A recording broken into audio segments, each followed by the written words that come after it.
बोलिए शंकर भगवान की जय। त्वमेव माता च पिता त्वमेव, त्वमेव बंधु च सखा त्वमेव, त्वमेव विद्या द्रविणं त्वमेव, त्वमेव सर्वं मम देव देव। जयंती मंगला काली भद्रकाली कपालिनी, दुर्गा क्षमा शिवा धात्री स्वाहा स्वाधा नमस्तुते। या देवी सर्वभूतेषु बुद्धिरूपेण संस्थिता, नमस्तस्यै नमस्तस्यै नमस्तस्यै नमस्तस्यै नमो नमः। दैत्य संहारण वेद विचारण, दुष्टन को तुम ही खलती हो, दुष्टन को तुम ही खलती हो। और खड़ग त्रिशूल लिए धनुबान, देवी खड़ग त्रिशूल लिए धनुबान, सिंह चढ़े रण में फिरती हो। और मोहि पुकारत देर भई, जगदम्ब विलम्ब कहाँ करती हो। दास के साथ सहाय सदा, दया करिया निफते करती हो। और मोहि पुकारत देर भई, जगदम्ब विलम्ब कहाँ करती हो। या देवी सर्वभूतेषु बुद्धिरूपेण संस्थिता, नमस्तस्यै नमस्तस्यै नमस्तस्यै नमो नमः। जयंती मंगला काली भद्रकाली कपालिनी, दुर्गा क्षमा शिवा धात्री स्वाहा स्वाधा नमस्तुते। ओम शिवाय नमस्तुभ्यं, ओम शिवाय नमस्तुभ्यं, ओम शिवाय नमस्तुभ्यं, ओम शिवाय नमस्तुभ्यं, ओम शिवाय नमस्तुभ्यं, ओम शिवाय नमस्तुभ्यं। बोलिए हर हर महादेव की जय। बोलिए आदि शक्ति माता जगत जननी जगदम्बा की जय। आज हम सब विचार करेंगे रामचरितमानस में माता सती और भगवान भोलेनाथ कैलाश पर्वत पर विराजमान हैं। और उस पर्वत के ऊपर दोनों आदमी बैठे हुए हैं, माता सती और भगवान भोलेनाथ।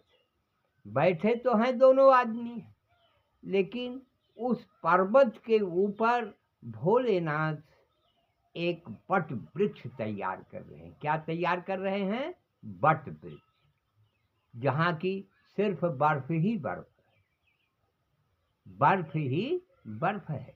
उस बर्फ के ऊपर काई तक नहीं लगती, उसमें मिट्टी नहीं है, तो उस पर बट वृक्ष तैयार होगा। उस बट वृक्ष पर तैयार करने का मतलब यह है कि वो कौन सा बट वृक्ष है। कैसा? बट माने होता है बरगद, वृक्ष माने पौधा, पेड़। अब बरगद का पेड़ ये तैयार कर रहे हैं, लेकिन उस पर्वत के ऊपर सिर्फ बर्फ ही बर्फ।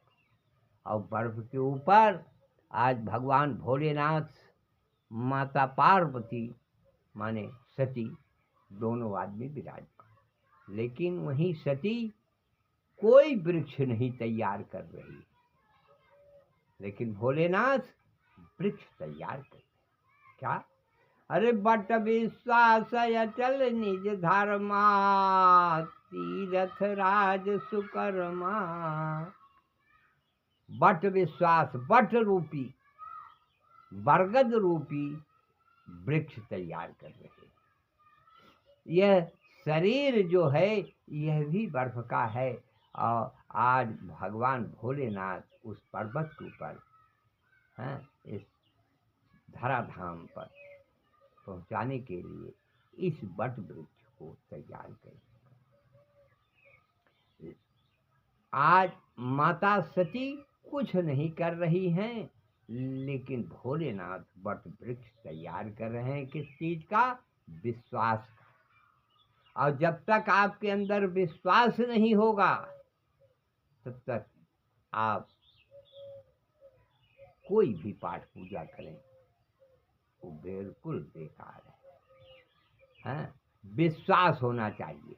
जैसे माता सती को किसी भी कथा पूजा या भगवान के गुणगान की कोई विशेष उनके ऊपर लगन नहीं। आज भगवान भोलेनाथ से माता सती एक कह रही हैं कि हे प्रभु हमको राम कथा सुनाए। पट विश्वास तो तैयार किया भगवान ने। अब विश्वास रूपी भगवान भोलेनाथ कहे ठीक है माता देवी सुनो कथा। कथा कहते कहते भोलेनाथ मगन हो गए कथा में, एकदम विरक्त हो गए, उनको सुध बुध भूल गई। और माता सती कथा सुनी तो कुछ देर तक, सुनने के बाद उनका मन और चित्त इधर उधर भ्रमण करने लगा और कथा में माता सती का मन नहीं लगा। और न लगने से इधर भगवान भोलेनाथ कथा में एकदम मग्न है, उनको सुध बुध का कुछ ज्ञान नहीं, सिर्फ कथा का ही ज्ञान। और कथा कहते कहते अंतिम में भगवान भोलेनाथ बोलो सच्चिदानंद महाराज की जय, बड़े जोर से भगवान शंकर ने जयकारा लगाया। जयकारा लगाने वाले भी शंकर जी और दूसरा कोई बोलने वाला, दूसरा कौन, माता सती थी, वो भी नहीं बोली, क्योंकि उनका मन जो था कथा में तो था नहीं। इसलिए कथा समाप्त हो गई। तो माता सती ने पूछा कि अरे प्रभु क्या कथा समाप्त हो गई? उस समय भगवान शंकर ने पूछा सती तुम थी कहाँ? उस कथा में न रहने का कारण क्या है? क्यों कथा में कहाँ गई? भगवान के इस प्रश्न करने पर माता सती ने यह कहा कि प्रभु मैं तो वहीं थी, मैं यहीं हूँ, कहीं नहीं गई थी। बोला तो सत्य, लेकिन भगवान शंकर ने कहा तो जब कथा में थी तो सुना क्यों नहीं? इसका मतलब तुम्हारा मन कथा में लगा नहीं, मन तो कहीं दूसरी जगह था, कथा में मन था नहीं, इसलिए तुम्हारा यह कहा। ठीक है प्रभु फिर दूसरी बार सुना दीजिए। उस समय भोलेनाथ ने ये कहा कि हमारे पास अब समय कथा सुनाने का नहीं है। और शाम का टाइम हो गया है और अब हम संध्या वंदना करेंगे और इसके बाद संध्या वंदना के लिए भगवान भोलेनाथ उठ गए और गए, संध्या वंदना किया और मन में विचार करने लगे कि सती का मन जो है कथा में लगा नहीं, हे प्रभु। अंत में विचार करते करते भगवान भोलेनाथ ने ये विचार किया कि ठीक है, इनके मन में यह भावना उत्पन्न हुई होगी कि ये घर के ही कथावाचक हैं, तो चलिए इसलिए घर के कथावाचक के नाते इनका मन लगा नहीं, इनको हम किसी संत के पास ले चलेंगे और वहाँ कथा ये सुनेंगे। अब संत के पास ले जाने के लिए भोलेनाथ माता सती को नाना प्रकार से समझाया, नाना प्रकार से कहा कि, लेकिन सती ने उस पर यह विचार नहीं किया और यहाँ तक कि भोलेनाथ की बात को माता सती ने ठुकरा भी दिया।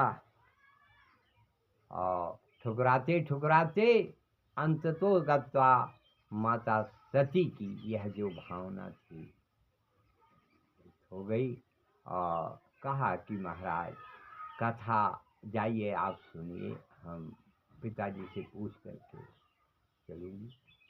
तो भगवान भोलेनाथ ने यह कहा कि तुम्हारे पिताजी तो कथा सुनने के लिए कहेंगे भी नहीं। अब कथा सुनने के लिए कहेंगे कि नहीं कहेंगे, ये असंभव है। भोलेनाथ का विचार यह था कि सती को हम किसी संत से कथा सुनाएंगे तो संत के दर्शन से ही आत्मा मन शरीर धन्य हो जाता है, सती का जो है प्रायश्चित वो समाप्त हो जाएगा। अंत में यह कथा न सुनने के लिए भगवान शंकर जी बहुत प्रयास बहुत यत्न किया, लेकिन माता सती ने कथा नहीं।